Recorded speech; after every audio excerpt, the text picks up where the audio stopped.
You may have heard of something called upper cross syndrome. Upper cross syndrome, even if you haven't heard of it, you're probably aware of it, is when this part of your body, the front of your torso and your shoulders, becomes tight and rounded. So you have rounded shoulders and your head starts to come forward like this. The reason it's called upper cross is because really these muscles back here and these muscles in the front are supposed to be equal in tension so that your body can stand in an upright position. When this area gets really, really tight, it instead creates issues with the shoulder and the neck.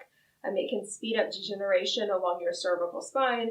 It can leave you very prone to shoulder injuries, or you can get repetitive stress in your shoulders and your upper neck much more easily. So I'm going to walk you through the technique for helping to release this along with your regularly prescribed adjustments.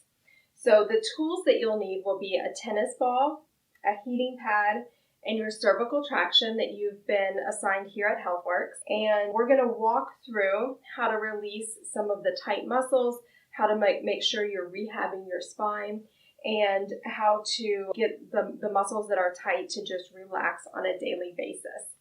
All right, for upper cross syndrome, the first part of getting that to release as your homework is to use the cervical traction and some heat across the front of your chest every single day. So Catherine's here and she's going to help me to demonstrate how to do this. So first we're going to get on the traction pillow. So Catherine will lay on her back.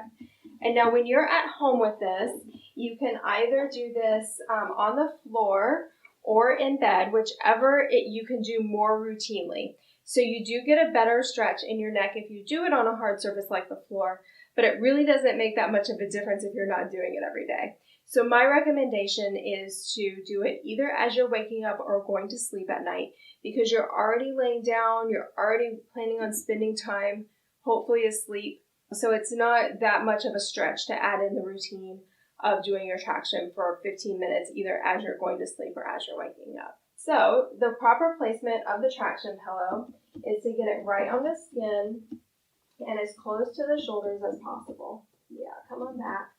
So once it's placed, then you're going to want to use your hands and tuck it back towards your shoulders. And you'll know that you're doing it correctly because you'll feel that your head is draped over the pillow. So you can see with Catherine that her head is at a slant. Not everyone will have quite that much range of motion. Some people, their face will just be parallel to the floor, and that's okay too. But what you really want to make sure that you're avoiding is if the pillow is too far out and it's pushing your head up like that. This will actually do damage, and so you would never ever want to do that. All right, so you've got the traction pillow nice and snug in there. And then this is the really hard part. You're going to put some heat on it and you're going to get all snuggly. So you want to put heat across your chest like this. You want it to be comfortable. It shouldn't be so hot that you can't stand it. And what you're aiming for is that you want to start to release some of these really tight pec muscles that are drawing your shoulders forward. So if it's comfortable for you to have the heating pad on there for the full 15 minutes, that's great. Or you can just start with 5 or 10. But the idea here is that you're rehabilitating your cervical spine to bring your head back, and you're also relaxing your shoulders and the really, really tight muscles here. And you'll want to do this every single day. So that's part 1.